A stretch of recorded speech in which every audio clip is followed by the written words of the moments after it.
안녕하세요. 오늘도 사연살롱을 찾아주셔서 감사합니다. 저는 거의 결혼하고 2년 만에 남편놈과 갈라선 서울 사는 30대 여성입니다.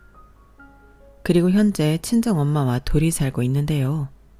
어느덧 그놈이랑 헤어진 지도 3년이 되었는데 미리 결론부터 이야기하자면 저는 제대로 사기 결혼을 당했어요.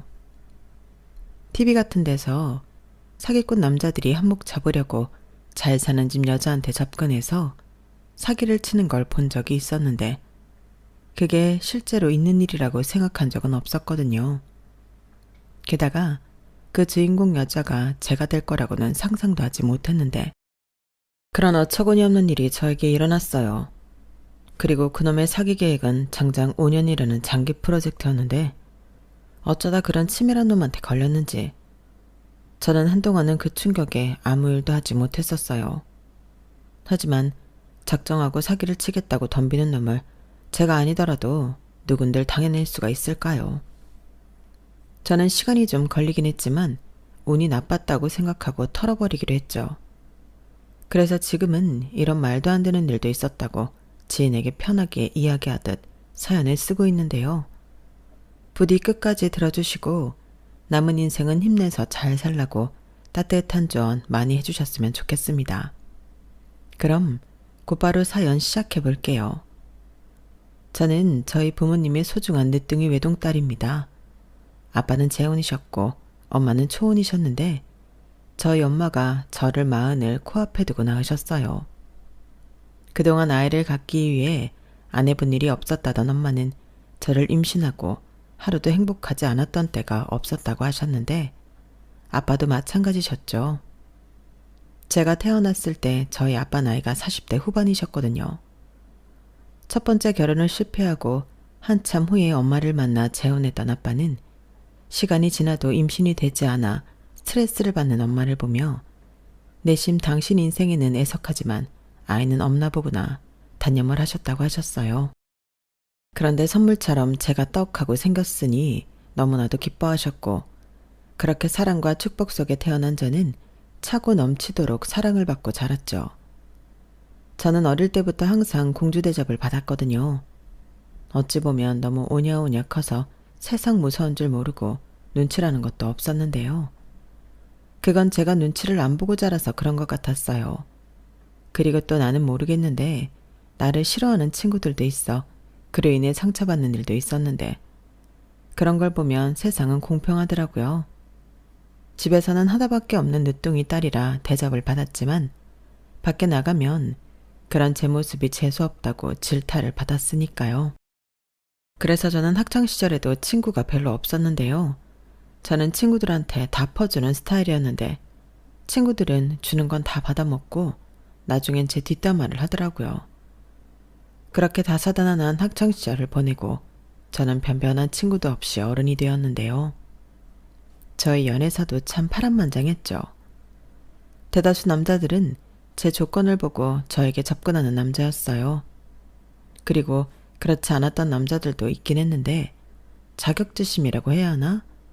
점점 저에게 틱틱거리고 그래 너는 돈 많은 부모 있어 좋겠다 하며 비아냥거리는 못난 놈도 있었는데 그렇게 끝이 안 좋은 연애만 하다 보니 어느 순간부터는 연애도 하지 않게 되었어요. 사실 제가 딱히 잘난 척을 하거나 있는 척을 하는 사람이 아니었기 때문에 억울한 부분도 많았는데 그로 인해 있어도 없는 듯 드러내지 않고 겸손하게 지내는 방법을 터득하게 되었어요. 그리고 저는 일찌감치 아빠가 하시는 회사를 물려받을 생각이었는데 그래서 대학 졸업 후 다른 회사에 취직하기보다는 아빠 회사의 말단으로 들어가 차근차근 일을 배우고 익혔어요. 저희 아빠는 제법 규모가 있는 가구 사업을 하고 계셨거든요.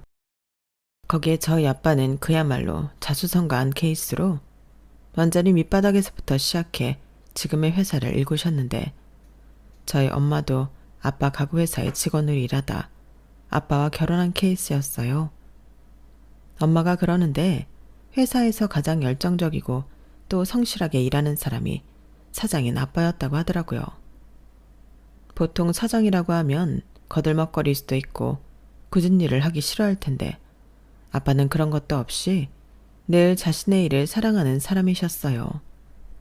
그래서 저희 엄마도 그런 아빠의 모습에 마음이 움직였다고 하셨는데요. 저 역시도 아빠의 그런 열정을 배우고 싶었죠.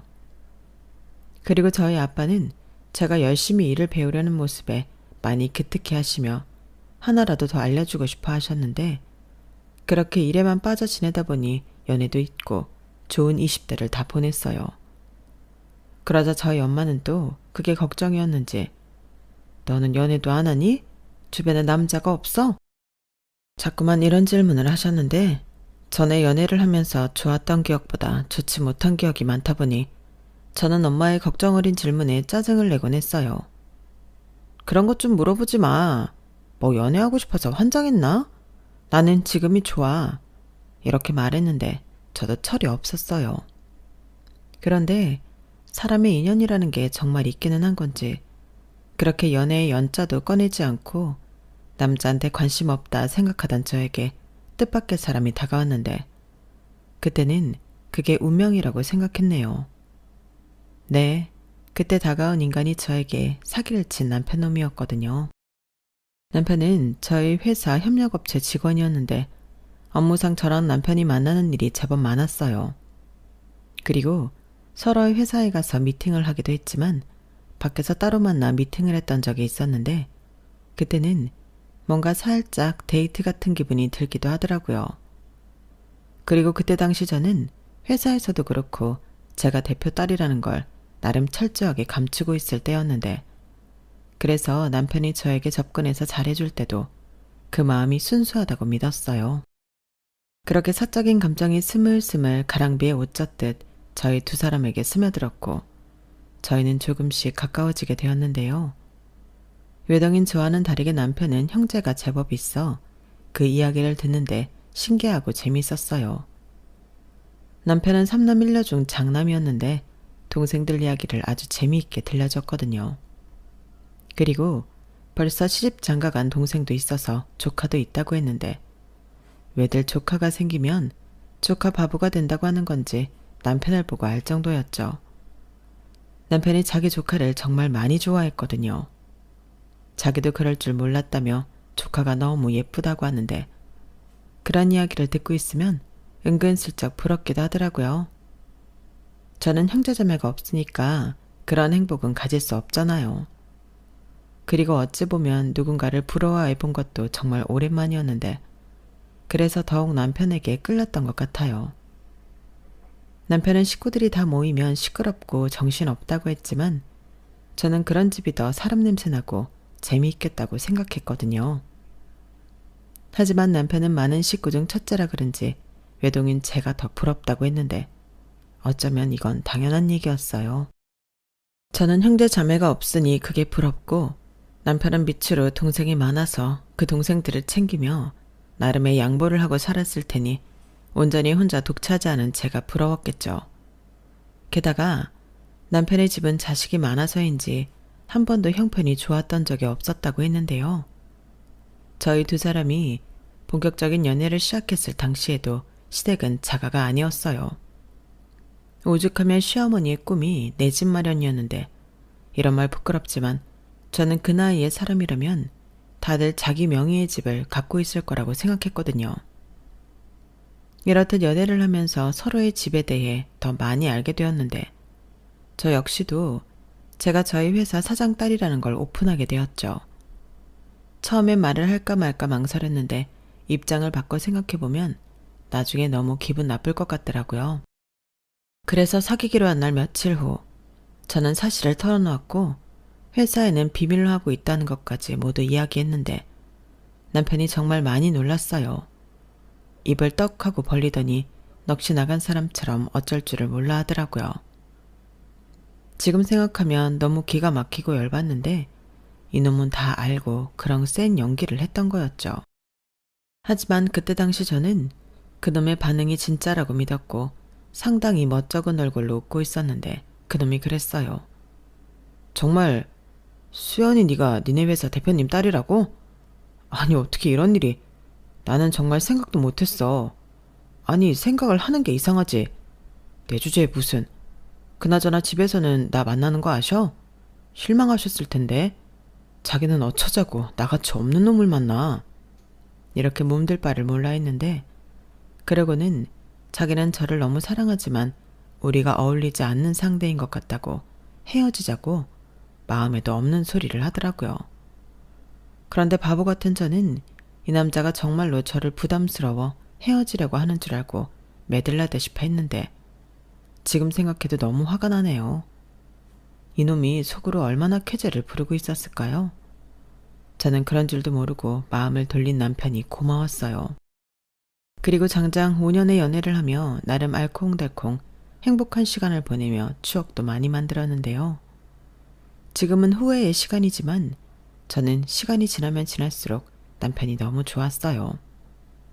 먼저 만났던 사람들처럼 은근슬쩍 저에게 신세지려고 하지도 않고 또 못난 자격지심을 부리지도 않았는데, 그런 모습이 더 성숙하고 멋있어 보이더라고요. 심지어 저는 차가 있었고 남편은 차가 없어서 교회 데이트를 하게 되면 제 차를 이용했는데, 남편은 그 어떤 내색도 하지 않았어요. 그저 운전 힘들면 말해, 내가 할 테니까. 아, 매번 내가 너무 미안하네. 내가 하루라도 빨리 돈을 모아서 차를 사든가 해야지. 우리 자기 힘들게 해서 안 되겠다. 라며 언제나 저를 제일 우선순위로 생각했는데, 그래서 결혼을 한다면 이 남자랑 하고 싶었어요. 하지만 남편은 결혼 이야기만 나오면 나도 당연히 하고 싶지. 근데 귀한 딸 데려다가 고생시킬 순 없잖아. 나도 나름의 준비를 해야지. 근데 지금은 그 준비가 아직 덜 됐어. 조금만 기다려줘. 내가 노력할게. 라며 시간을 끌었는데, 그렇다 보니 연애만 5년을 하게 되었죠.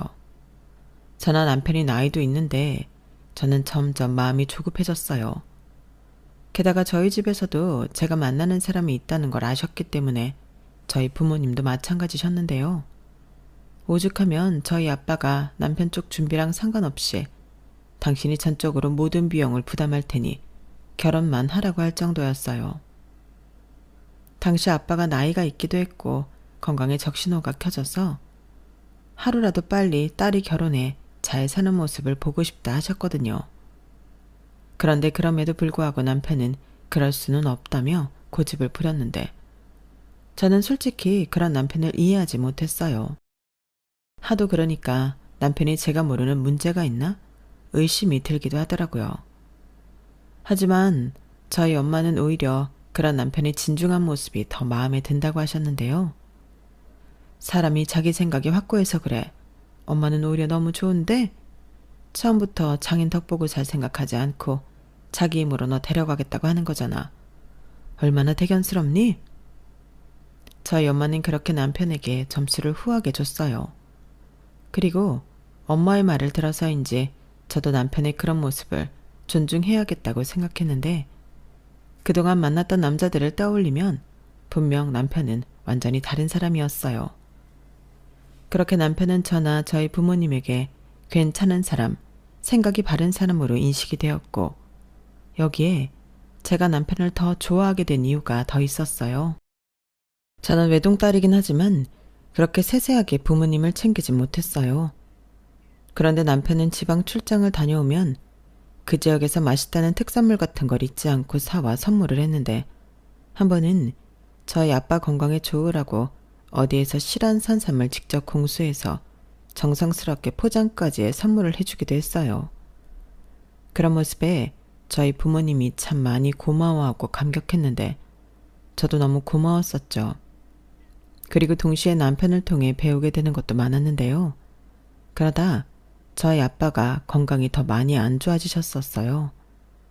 심지어 외근 중에 쓰러지셔서 병원 신세를 지게 되었는데, 병원에서는 더 이상의 수술은 부담스럽다며 약물 치료가 효과가 있길 기다려야 한다고 하더라고요. 하지만 그런 확률이 높진 않으니 계속 병원 신세를 지어야 할지 모르겠다는 듯 이야기하셨는데, 아무래도 재작년에 수술을 받은 게 이젠 한계에 도달한 것 같았어요.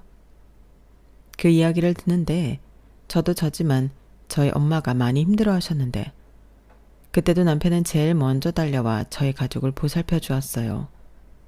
그땐 정말 아직 남편은 아니었지만 남편이 그렇게 의지가 되고 고마울 수가 없었는데 사람 마음이 정말 그렇더라고요. 그저 무섭고 막막한데 그런 제 옆에 남편이 있으니까 그렇게 의지가 되었어요. 아마 그건 저희 엄마도 마찬가지였을 텐데 남편이 그때 저에게 할 말이 있다며 병원 밖으로 나가자고 하더라고요. 그리고 저는 뜻밖의 프로포즈를 받게 되었는데 이게 기뻐해야 하는 건지 저는 혼란스럽기만 했어요. 하지만 곧이어 남편의 말에 저는 눈물까지 흘며 고개를 끄덕이게 되었는데 그때 남편이 저에게 이렇게 했었어요. 아버님이 전에 그러셨다며 시간이 얼마나 있을지 모르는데 하나밖에 없는 딸 결혼하는 모습은 꼭 보고 싶다고. 그리고 당신이 꼭 딸 손잡고 식장에 들어가실 거라면서 자기 혼자 신부 입장하게 만들지 않을 거라고 하셨잖아. 솔직히 나는 아직 시간이 많이 있다고 생각했거든. 근데 어제 보니까 그것도 아닌 것 같고 이러면 아버님이 너무 아쉬워할 것 같아. 그러니까 우리 아버님 조금 회복하시면 바로 결혼하자. 그거야 그렇지만 그게 현실적으로 가능할까? 가능하지. 아버님 강하신 분이야. 우리가 결혼한다고 하면 분명 벌떡 일어나실걸? 나는 아버님 믿어. 그렇게만 됐냐면야. 나도 엄마도 더 바랄 게 없지. 알겠어. 그럼 바로 엄마 아빠한테 말씀드리자. 근데 정말 이렇게 결혼해도 돼? 자기 아직 준비할 거 많다고 그랬잖아. 괜찮아. 나야 자기 고생시키지 않으려고 그런 건데 지금 우리한테 아버님 말고 뭐가 더 중요해. 나는 오히려 기뻐. 나도 그래. 고마워 자기야. 자기는 역시 너무 좋은 사람이야. 우리 꼭 행복하자. 에휴, 그런 말은 남자가 하는 거야. 내가 꼭 우리 각시 행복하게 해줄게. 나만 믿어. 남편은 그렇게 말하고 언제 준비했는지 자켓 주머니 속에서 반지를 꺼내 제 손에 끼워줬어요. 저는 솔직히 반지까지는 기대도 하지 못했거든요. 워낙 갑작스럽게 일어난 일이었으니까요. 그런데 남편은 항상 프로포즈를 하고 싶었다며 진작부터 반지를 준비해놓고 있었다고 했는데 저는 진심으로 남편에게 고마웠죠. 무엇보다 남편의 마음이 고마웠는데 남편 말처럼 저희 아빠는 저희가 결혼한다고 하니 그 아픈 와중에도 크게 기뻐하며 결혼식장에 자기가 직접 제 손을 잡고 들어가야 하니 꼭 회복하겠다고 그 어느 때보다도 삶의 의지를 불태우셨어요. 그리고 그 효과는 정말 놀라웠는데요. 저희 아빠는 병원에서도 거의 기적이나 다름없다고 하실 정도로 빠른 회복을 보이셨거든요. 그리고 저는 그 길로 결혼 준비를 하기 위해 시댁에 인사를 가게 됐는데 그땐 여느 여자들이 마찬가지겠지만 저 역시도 바짝 긴장했어요. 혹여 제가 마음에 안 드시면 어쩌나 5만 가지 생각이 다 들었는데 다행히 시부모님은 저를 무척이나 반겨주셨어요. 아우 어서 와요. 듣던 것보다 훨씬 미인이네. 오느라 힘들지 않았어요? 여기 동네가 언덕이라 구두 신고 올라오면 힘든데. 그나저나 뭘 좋아할지 몰라서 이것저것 만들어봤는데 어서 와서 식사해요. 아우 이렇게 새 식구가 오니까 너무 좋다. 이렇게 특히 시어머니가 저를 많이 반겨주셨는데 시아버님도 너무나 좋으신 분이셨어요. 저희 아빠 편찮으신 걸 걱정하시며 가장 먼저 물으셨거든요. 아버님 건강은 좀 어떠시나? 우리 애 말로는 많이 좋아지셨다고 하긴 했는데. 네, 정말 많이 좋아지셨어요. 딸 결혼한다고 하니까 진짜 벌떡 일어나시던데요. 다행이네. 아니 우리 아들이 장인 되실 분 걱정을 많이 하더라고. 그래서 결혼을 해야겠다고 하는데 우리야 뭐 반대할 이유가 있나? 맞아. 근데 보시다시피 우리가 사는 게 이래서 결혼해도 뭘 해주고 할 게 없어. 대신 시집살이 뭐 그런 건 절대 없을 거니까 걱정할 것도 없고 결혼 준비도 다 알아서 해. 우리는 통보만 해주면 돼. 아니요. 아무리 그래도 그럴 수는 없죠. 상의할 건 상의하고 결정도 같이 하고 그래야죠. 결혼이 저희 두 사람만 하는 게 아니잖아요. 어쩜 말도 이렇게 예쁘게 해? 사장 딸이라고 해서 나는 살짝 겁먹었는데 가정교육을 너무 잘 받았네. 말만으로도 고마워. 근데 진짜 우리는 괜찮아. 그쵸 여보? 이 사람 말이 맞아. 사돈 되실 분들도 그렇겠지만 효도가 뭐 별건가. 둘이 잘 살기만 하면 그게 효도지. 우리는 욕심도 없고 바라는 것도 없으니까 둘이 잘만 살아. 우리 집사람 말처럼 형편이 이래서 못 도와줘서 미안하지. 아빠, 뭘 자꾸 미안하다고 해요. 그 정도는 아들이 알아서 해요. 나는 아빠가 경비 일하는 게 걱정이지. 일이 힘들다고 하던데. 아유, 말도 하지 마. 그깟게 뭐가 힘들어. 일할 수 있는 게 감사하지. 네 엄마도 식당에서 이제 정식 직원이야. 그러니까 둘이 벌어서 우리는 알아서 할 수 있으니 너도 이제 네 식구 챙기고 처가 챙겨. 우리야, 우리 챙겨줄 자식이 너 말고도 많잖아. 아빠는 별 걱정을 다 해요. 아들이 다 해요. 그래, 우리 장남이 다 하지. 근데 아버지 말은 우리보다 수연이네 신경 쓰라고. 편찮으신데 또 외동딸 시집 보내면 얼마나 많이 신경이 쓰이겠어. 그 소리야. 그나저나 우리 수연이 우리 집에 시집와서 후회하지 말아야 할 텐데. 별 말씀을요. 저는 이렇게 부족한 저 반겨주시는 것만으로도 너무나 감사합니다. 그리고 이렇게 훌륭한 아드님 저한테 주셨는데 제가 더 바랄 게 없죠. 어쩜 여보, 우리 며느리 말하는 것 좀 봐. 너무 예뻐 죽겠어. 우리 잘 지내자. 시부모님은 이렇듯 저희 결혼에 대찬성해 주셨어요. 그리고 저는 시부모님을 보면서 남편이 왜 이리 생각이 바르고 고든지 알 것 같았는데 네, 이것도 나중에 알고 보니 사기였죠. 하지만 그때는 그것도 모르고 그 말씀들이 그저 감사하기만 했는데요. 그렇게 저희 아빠가 회복하시는 대로 저는 결혼식을 올리게 되었어요. 그리고 저희 아빠는 자기 사이가 너무 예쁘고 고맙다며 해달라고 하지도 않았는데 신혼집으로 아파트도 해주시고 남편 차도 사주시고 결혼식에 들어가는 대다수 비용을 전부 부담하셨는데 그때 시부모님이 아니라고 한사코 거절했지만 저희 아빠는 당신이 좋아서 하는 거라며 그렇게 돈을 아낌없이 푸셨어요. 그리고 남편은 그런 저희 아빠에게 보답하는 마음으로 회사에 충성하고 싶다고 하면서 나중에 대표가 될 저를 자기가 옆에서 보필하겠다 했는데 그래서 결혼 후 남편이 다니던 직장을 그만두고 저희 회사로 이직을 했어요. 그렇게 처음 몇 개월은 참 열심히 했는데 결혼 후 뭔가 좀 예전 같지는 않더라고요. 출근해야 하는데 일어나지도 못하고 출근을 해도 금세 어디로 사라졌는지 보이지 않았는데 사람이 완전 다른 사람 같았어요. 그리고 기적처럼 건강을 회복하나 싶었던 아빠는 다시금 상태가 나빠지셨는데 기적이라는 게 두 번은 없는 건지 결국엔 세상을 떠나고 마셨죠. 그땐 정말 하늘이 다 무너진 기분이었어요. 그래도 엄마는 제가 결혼한 모습을 보고 가셨으니 다행이라고 하셨는데 차마 그런 엄마에게 남편이 예전 같지 않다는 말은 하지 못했죠. 그리고 회사에서도 평판이 그다지 좋지 않았기 때문에 그걸 저희 아빠가 모르지 않았을 거라고 생각했는데요. 당신 사위라서 그런 건지 아빠는 혼내기는커녕 아무런 내색도 하지 않으셨어요.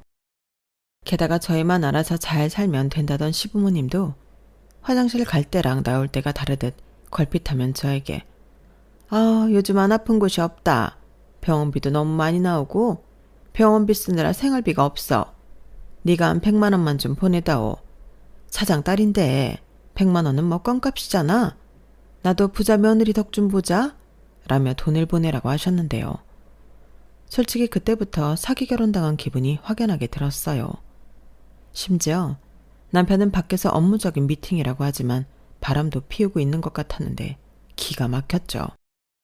저희 아빠가 사준 차를 끌고 다른 여자를 만나 놀아나고 있다니 그건 정말 용서할 수가 없었어요. 그래서 잘 때 남편 차키를 숨겨놓았는데요. 남편이 일어나 차키 어디 갔냐고 난리도 아니었어요. 그리고 이딴 식으로 굴면 결혼할 때 해준 거 다 뺐고 이혼하겠다고 말했는데 그때는 또 조심하는 척 하더라고요. 하지만 저희 아빠가 돌아가시고 남편은 고삐 풀린 망아지 마냥 회사 돈까지 손을 대기 시작했는데 너무 창피하더라고요. 하지만 남편은 그러거나 말거나 신경 쓰지 않았는데 저는 진심 골치가 아팠어요. 왜냐하면 아빠가 돌아가신 이후 저희 엄마가 우울증에 걸리셨거든요. 혼자 계시는 게 힘든지 친정집에 머물지 못하시고 이모들 집을 전전하며 지내셨는데 자식된 입장에서 마음이 많이 아팠어요. 저라도 같이 있을 수 있으면 좋은데 저는 회사 대표 역임으로 정신이 하나도 없었거든요. 게다가 남편까지 사고를 치고 다니니 그거 수습하느라 혼이 쏙 빠질 지경이었는데 그렇기 때문에 남편 이야기는 엄마한테 하지 못했어요. 행여 충격에 쓰러지기라도 하면 어찌나 걱정스러운 마음에 혼자 소가리를 했는데 이대로는 안 되겠다 싶어 이혼할 결심을 하게 되었어요. 지금 신경 쓸 일이 한두 가지가 아닌데 사고치는 남편과 시댁까지는 신경을 쓰고 싶지 않았거든요. 그리고 그때부터 저는 이건 사기 결혼이라고 생각해 저희 회사 고문으로 계셨던 변호사님에게 은밀히 상담을 진행했는데 그분의 주도로 저는 이혼 소장을 남편 앞으로 발송했죠. 그러자 그 이혼 소장을 보고 놀랐는지 미안하다며 자기가 잠깐 정신이 나갔었다고 이제부터는 착실하게 저를 보필하며 장모님을 챙기겠다고 했는데 저는 웃기지 말라고 했어요. 너무 괘씸하잖아요. 그런데 어떡하든 제 마음을 돌리고 싶었는지 남편은 저희 엄마를 찾아가 전에 없던 사회 노릇을 또 열심히 했는데 저희 엄마가 자기 사위라고 챙기니 미칠 노릇이었어요. 그래도 아닌 건 아닌지라 저는 남편에게 구질구질하게 이러지 말고 얼마 쥐어줄 테니 먹고 떨어지라고 했는데요. 남편은 돈 때문에 저희한테 매달리는 거 아니라며 자기한테 기회를 달라고 애원했어요. 자기야, 내 말 좀 들어봐. 나 정말 자기밖에 없어. 바람 피운 거 절대 아니고 잠깐 내가 뭐라도 된 것 같은 기분에 취해 있었던 것 같아. 나는 한 번도 그렇게 살아보지 못했잖아. 그래서 잠깐 미쳐 있었는데 정신 차렸어. 정말이야. 나한테 기회 한 번만 줘. 기회 주고 그때 가서도 아니다 싶으면 그때 우리 이혼해도 되잖아. 그때 내가 아무것도 안 받고 합의 이혼할게. 어? 라고 매달렸는데 솔직히 그런 기회도 아깝다고 생각했지만 엄마를 생각해서 한번 참았죠. 그런데 이 인간이 정말 정신을 차린 건지 다시 예전처럼 성실하고 저밖에 모르는 사람이 되었는데 저거 또 쇼하는 거 아니야? 이런 생각이 들다가도 연애했을 때 감정이 살아나 저는 남편을 용서하게 되었어요. 바람 피운 것도 아니라고 하니 그것도 정말인 것 같았는데 남편이 그랬거든요. 제가 원하면 확인도 시켜줄 수 있다고요. 그리고 시댁에서 저에게 번번이 돈을 요구하는 것도 남편이 중간에 나서서 하지 말라고 한 소리 한 후 딱 끊겼는데 여기서 결정타는 남편이 저희 엄마를 모시고 살자는 거였죠. 저는 거기까지는 생각하지 못했거든요. 그래서 깜짝 놀랐는데요. 지금 뭐라고 했어? 우리 엄마를 모시고 살자고? 진심이야? 진심이지. 내가 요즘 장모님 자주 만나잖아. 근데 뵐 때마다 같은 생각을 했어. 장모님 언제까지 저렇게 이모님들 집에 모시냐고. 자식이 없는 것도 아니고 집이 없는 것도 아니고. 그야 우리 엄마가 지금은 혼자 있는 게 힘들어서 그렇잖아. 우울증에 불면증까지. 그러니까 우리가 같이 살아야지. 나 정말 진심이야. 누가 이런 걸로 거짓말을 하냐? 나 요즘 다시 예전처럼 정신 차리고 착실하게 살잖아. 자기도 알면서 그래. 그리고 우리가 장모님이랑 같이 살면 자기도 더 마음 편히 일할 수 있지 않아? 자기도 일하면서 장모님 신경 쓰였을 거잖아. 우리가 모신다고 하면 이모님들도 안심할 수 있고. 그야 그렇지. 근데 나는 자기가 그렇게까지 생각하고 있을 줄은 몰랐는데 괜찮겠어? 장모 모시고 사는 게 생각처럼 쉽지 않을 텐데. 세상에 쉬운 일이 어딨어. 그리고 다른 사람이야? 우리 장모님이잖아. 처음부터 편할 수는 없겠지만 나 노력할 거야. 그래서 자기랑 장모님 내가 지킬 거야. 내 가족이잖아. 정말 왜 이래? 사람 헷갈리게. 왜? 감동이야? 나 이제 믿어도 돼. 우리가 장모님 댁으로 들어가든지 아니면 장모님 댁 팔고 우리 집에 모시든지 그건 자기랑 장모님이랑 상의해. 나는 어디든 상관없으니까. 나는 오히려 두 만화님 모시고 살 생각에 설렌다. 저는 남편의 말에 솔직히 표현은 하지 않았지만 고마웠어요. 그리고 저희 엄마도 남편의 제안이 너무 고맙다며 싫다고 할 줄 알았는데 아주 흔쾌히 그러자고 하셨는데 지금 있는 집은 아빠와의 추억이 있으니 팔긴 싫다며 당신 돈과 저희 아파트를 판 돈을 합쳐 더 넓은 집으로 이사 가자고 하셨어요. 무려 강남의 38평 아파트를 가자고 하셨는데 너무 구체적으로 이야기하니까 당황스럽더라고요. 그런데 남편이랑 이미 이야기가 됐다며 부동산도 보고 왔다고 하는데 솔직히 그때는 이놈이 꿍꿍이가 있었구나 싶어 화가 났는데 저희 엄마가 아니라고 하셨어요. 김서방은 그럴 거 뭐 있냐고 했어. 근데 나는 이왕 살 거면 강남 아파트를 사는 게 낫다고 생각했지. 그래서 부동산을 엄마가 보러 가자고 했다고? 너랑 갈까 하다가 너 바쁘잖아. 그래서 김서방 왔길래 내가 가자고 했지. 이모들도 얼씨구나 하고 강남 아파트 사라고 하던데 오히려 김서방은 너 싫어할 수도 있다고 말렸어. 그 사람이 그래? 내가 싫어할 거라고? 그래. 요즘 니들 무슨 문제 있니? 김서방이 니 눈치 엄청 보던데 왜 그래? 니들 결혼 전에는 거꾸로였잖아. 무슨 소리야. 연애할 때도 주도권은 내가 갖고 있었어. 그리고 엄마한테 말은 안 했지만 결혼하고 그 사람이 나한테 잘못한 게 좀 많지. 원래 남자들이 그래. 결혼 전에는 그렇게 어른인 척을 하는데 결혼하면 아니다. 나는 뭐 안 그랬을 것 같아? 네 아빠 나이도 나보다 한참 많고 경험도 많으니까 나는 진짜 어른인 줄 알았거든. 근데 아니더라. 그나마 너 낳고 어른 됐지. 아빠가? 말도 안 돼. 진짜야. 내가 왜 자식 앞에서 거짓말을 하냐? 김서방도 그런 거지. 그러니까 네가 좀 봐주고 살아. 그래도 얼마나 착하니? 아픈 장모 모시고 살겠다고 하고. 나는 예뻐 죽겠다. 요즘 엄마 밤에 잠도 곧잘 자. 정말? 그렇다면 다행인데 우울증 약은 계속 먹는 거지? 아직은 먹지. 의사 선생님이 아직은 끊지 말래. 지난번에 김서방이랑 병원 다녀왔는데 사람들이 아들이냐고 다 물어보더라. 사위라고 하니까 깜짝 놀라던데. 그 사람이랑 병원도 다녔어? 좌우간 그 인간 바빴네. 회사에서도 바쁘던데. 그니까 잘해줘. 나는 막 잘해주고 싶더라. 같이 살면 엄마가 매일 아침마다 밥도 차려주고 니들 퇴근하면 맛있는 것도 해주고 그럴게. 엄마 요즘 신나? 저는 좋아하는 엄마의 모습에 남편에게 고마운 마음이 더 커졌어요. 그리고 남편 말대로 남편을 믿게 되었는데 그러던 중 회사에 문제가 터졌어요. 아무래도 아빠가 갑작스럽게 돌아가시고 제가 한다고 하지만 어려운 부분이 많았는데 사고가 한번 터지니 정신이 없더라고요. 그러니 합관 문제는 남편에게 전적으로 맡길 수밖에 없었는데 퇴근하고 집에 돌아가면 남편이 브리핑을 해줬어요. 집을 내놨다. 사람들이 몇 명 보러 왔다. 일단 장모님이 가지고 있는 돈으로 강남 아파트를 계약했다. 이런 식으로 돌아가는 흐름을 알려주더라고요. 뭐 다른 건 몰라도 엄마랑 둘이 결정하고 진행하니 저는 그 부분은 신경 쓰지 않아도 되었는데요. 그게 함정이었죠.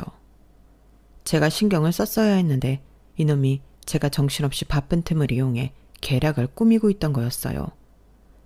그리고 이걸 위해 저와 이혼을 하지 않으려 버텼던 건데 알고 보니 강남 아파트 명의가 남편 앞으로 되어 있더군요. 아니, 우리 엄마 돈으로 계약했는데 왜 이름은 지 이름인 건지 저는 그것도 몰랐어요. 저는 당연히 저희 엄마 이름으로 계약을 진행했을 거라고 생각했거든요. 그리고 저희 살던 신혼 아파트도 그리 오래 걸리지 않아 팔게 되었는데요. 이사 당일 잔금을 치르고 본격 이사를 시작하려는데 남편의 행동이 이상했어요. 이삿짐 센터 차량이 2대가 왔는데 한 기사님에게는 강남 아파트 주소가 아닌 저희 원래 친정 주소를 알려주더라고요. 왜 이 짐들을 거기 주소로 보내? 그리고 저 차량엔 왜 자기 짐밖에 없는 거야? 그야 우리 이제 같이 안 사니까 그렇지. 뭐? 그게 무슨... 왜? 내가 정말 처가살이를 자처했는 줄 알았어? 내가 총 맞았냐? 당신이 딸이니까 당신 집에서 엄마 모시고 살아. 나한테 이혼하자며. 내가 합의 이혼해줄게. 뭐라고? 제정신이야? 자기가 모르는 것 같아서 말해주는 건데 그 강남 아파트 내 이름으로 샀다? 장모님이 그러라고 하셨어. 솔직히 자식인 당신보다 내가 더 장모님한테 충성했잖아. 내가 내 부모한테도 안 하는 짓을 그렇게 했다니까. 그러니까 너무 약올라 하지 말고 그 집은 위자료로 잘 받을게. 아마 지금쯤 우리 엄마 아빠도 이삿짐 싣고 강남 집으로 넘어오고 있을 거야. 우리 가족 이제 거기서 행복하려고. 미쳤구나. 너 이거 사기야. 증거 있어? 무슨 사기? 그냥 이혼하고 싶었던 자기와 노력하다. 아, 이건 안 되는 거구나. 내가 포기하면서 우리는 서로 쌍방합의로 이혼하는 거야. 자기가 나보고 먹고 떨어지라며. 그래서 강남 아파트 먹고 떨어지려고. 야, 너 정말 이러려고 나한테 매달리는 척한 거지? 크게 한탕 해먹으려고. 당연하지. 나는 처음부터 네가 아니라 니네 집 배경 보고 접근했어. 너는 네가 엄청 치밀하고 야무진 줄 알지만 나 처음부터 너 사장 딸인 거 알았다. 어때? 대박이지? 아무튼 고맙다. 너는 내 인생에 더 없는 로또야. 아, 그리고 조만간 회사에서도 한 건 터질 거야. 이건 그동안 살았던 옛 정 때문에 알려주는 건데 내가 계약한 거 중간에서 장난 좀 쳤거든. 나도 살 길 찾아야지. 그러니 그것까지 위자료라고 치자. 남편 놈은 그렇게 낄낄거리며 그동안 자기가 계획적으로 저에게 접근했다는 사실을 떠벌렸어요. 그리고 전에 제가 내밀었던 이혼 서류에 자기 인적사항을 적어 보여줬는데 이대로 법원에 접수를 하겠다고 하더라고요. 그리고 이 모든 사실을 알게 된 저희 엄마는 쓰러지셨는데요. 죽어도 그놈만은 용서할 수가 없었어요. 그렇게 저는 그놈을 내 모든 것을 걸어서라도 사회적으로 완전히 매장시켜야겠다고 생각했는데 그놈이 하나만 알고 둘은 몰랐더라고요. 아무리 집계약을 자기 명의로 했다고 해도 그 돈의 출처가 저희 엄마 통장에서 나왔고 계약을 한 부동산 사장님을 통해 남편이 중간에서 계약을 주도한 사실을 토대로 남편 놈을 사기죄로 고소했어요. 거기에 더 나아가 그 부모까지 다 알면서 방관한 대가로 사기 방조죄로 같이 엮였는데요. 그 부모라는 사람들도 남편이 그런 계획을 세우고 있다는 걸 알고 있었죠. 그래서 이삿날에 맞춰 자기들도 강남 아파트 입상이라는 부푼 꿈을 안고 자기 아들 계획에 동참했는데 저는 이 모든 것을 다 계획된 사기로 몰았죠. 그리고 마지막에 남편이 모든 사실을 이야기해 줄 때도 이삿짐센터 직원이 찍어준 동영상이 큰 도움이 됐는데 그 직원도 어이가 없어서 듣다가 영상을 몰래 찍었다고 했어요. 눈 뜨고 코 베이고 있는 저를 도와줘야겠다고 생각했다 하더라고요. 그리하여 남편이 가로챈 강남 아파트 거래는 무효 처리가 되었는데 그러자 남편놈이 저를 찾아와 싹싹 빌기 시작했어요. 수연아, 아니 자기야, 미안해. 정말 미안해. 내가 장모님한테도 찾아가서 빌게. 내가 정말 잘못했어. 나 사기죄로 처벌받으면 취직도 못하고 아무것도 못해. 제발 나 한 번만 살려주라. 내가 큰 돈 벌 생각에 머리가 어떻게 됐나 봐. 그래, 머리가 어떻게 됐으니까 그런 강 큰 짓을 했겠지. 왜? 정말 다 네가 가질 수 있다고 생각했어? 내가 먼저 다녔던 그 회사에 물어보니까 너 아주 대대적으로 한 건 하려고 준비를 단단히 했더라. 그 사람들이 다 증언해줬어. 네가 의도적으로 나한테 접근하려고 그 미팅 주선하고 네가 담당하고 북치고 장구치고 다 했다며? 그리고 우리 아빠 재산이 다 네 거 될 거라고 떠들고 다녔다며. 이건 네가 바람핀 그 여자들 증언이야. 내가 뭐 가만히 있을 줄 알았어? 너 진짜 보기랑 다르게 순진하다.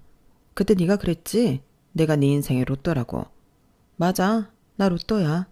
그리고 로또는 원래 안 맞는 거 알지? 너 완전 꽝 됐어. 뭐? 아니 어떻게 그걸 다... 어떻게 다 알았냐고? 알려줘? 그 사람들도 내가 살해한다고 하니까 다 술술 얘기해주던데 너도 그 사람들한테 함구하는 조건으로 돈 줬다며. 그 돈은 우리 회사에서 나왔고. 아, 곧 회사에서도 너 횡령으로 고소할 거야. 그리고 들었지? 그 강남 아파트 매매 취소된 거. 그 집에서도 나와야 할 텐데? 자기야, 그렇게까지 하면 나 정말 죽어. 미안해. 내가 다 돌려줄게. 됐어. 너 죽으라고 하는 거야. 그리고 네가 돌려줄 게 뭐가 있니? 내가 다 찾아올 건데.